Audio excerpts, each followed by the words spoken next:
Jika engkau diberikan kesempatan oleh Tuhan untuk menyatakan kebenaran, untuk menyatakan keselamatan akan suatu bangsa, keselamatan akan seseorang, itu bukan karena kekuatanmu, tetapi oleh karena Allah yang berkenan di dalam dirimu.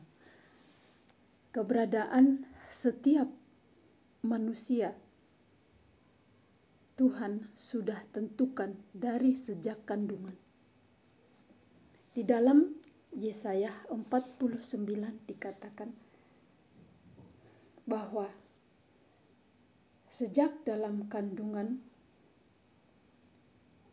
dikatakan di dalam Yesaya 49 ayat yang pertama dikatakan, dengarkanlah aku hai pulau-pulau, perhatikanlah hai bangsa-bangsa yang jauh. Tuhan telah memanggil aku sejak dari kandungan, telah menyebut namaku sejak dari perut ibuku. Ia telah membuat mulutku sebagai pedang yang tajam dan membuat aku berlindung dalam naungan tangannya. Ia telah membuat aku menjadi anak panah yang runcing dan menyembunyikan aku dalam tabung panahnya. Ia berfirman kepadaku, engkau adalah hambaku Israel, dan olehmu aku akan menyatakan keagunganku.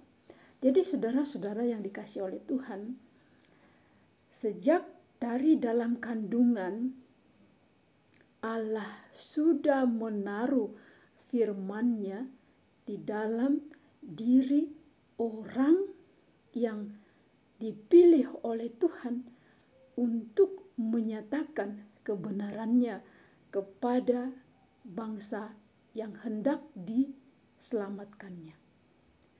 Jadi saudara-saudara yang dikasihi oleh Tuhan, jika ada seseorang yang dipakai oleh Tuhan untuk menjadi hamba-Nya, sejak dari kandungan Tuhan sudah menaruh perkataan-Nya di dalam orang tersebut. Oleh karena itu, saudara yang dikasihi oleh Tuhan, mari kita selalu menghargai orang yang sudah dipilih oleh Tuhan.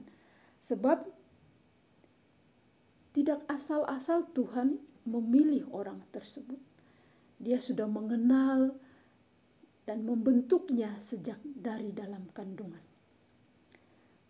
Dan itu dinamakan adalah hamba Tuhan. Saudara-saudara yang dikasihi oleh Tuhan, tujuan apa yang diberikan oleh Tuhan kepada orang yang sudah Dia utus, Dia sudah panggil dari sejak dari kandungan ibunya itu, yaitu untuk menyelamatkan satu bangsa, untuk menjalankan visi dan misinya kepada seluruh umat yang Allah berkenan kepada mereka. Dikatakan di dalam ayat yang ke-6, terlalu sedikit bagimu hanya untuk menjadi hambaku, untuk menegakkan suku-suku Yakub dan untuk mengembalikan orang-orang Israel yang masih terpelihara.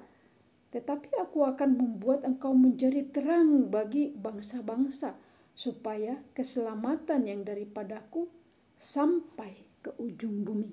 Jadi dengan tujuan Allah hendak menyampaikan keselamatan itu ke seluruh dunia ini, sehingga Dia membentuk, menyatakan firman-Nya kepada orang yang Allah berkenan kepada, yang Dia bentuk itu dari sejak di dalam kandungan ibunya, untuk menjadikan bangsa ini atau satu bangsa menjadi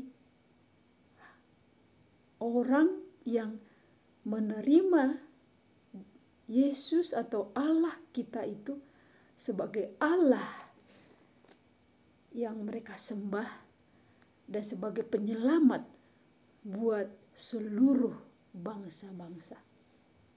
Saudara-saudara yang dikasihi oleh Tuhan, dengan kedatangan Yesus Kristus yang sudah dijanjikan oleh Allah dan tergenapi di dalam Yesus Kristus, dengan kedatangannya untuk menyelamatkan manusia dari belenggu dosa itu, sehingga untuk boleh berkenan di dalam keberadaan kita ini kepada Allah. Dia datang menyelamatkan kita dari setiap dosa kita, sehingga kita berkenan di dalam kehidupan kita kepada Allah. Dia rela menyelamatkan kita, dia rela disalibkan hanya untuk kita boleh berkenan kepada Tuhan Allah kita.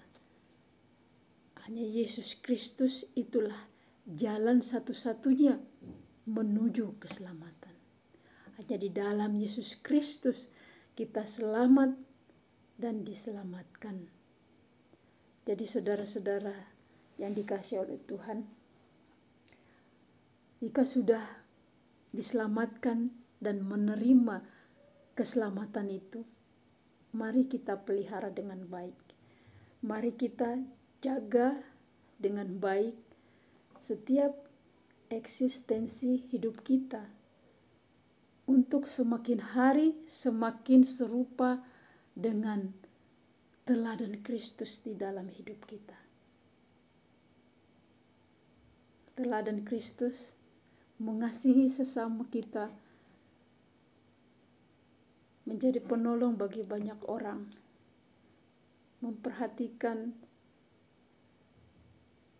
kesusahan orang lain, dan menjadi teladan di tengah-tengah lingkungan kita.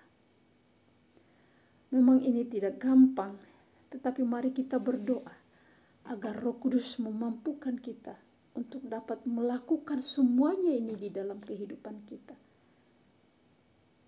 Dengan pimpinan Roh Kudus akan menolong kita untuk bisa menjadi teladan seperti yang diberikan oleh Yesus Kristus di dalam kehidupan kita masing-masing.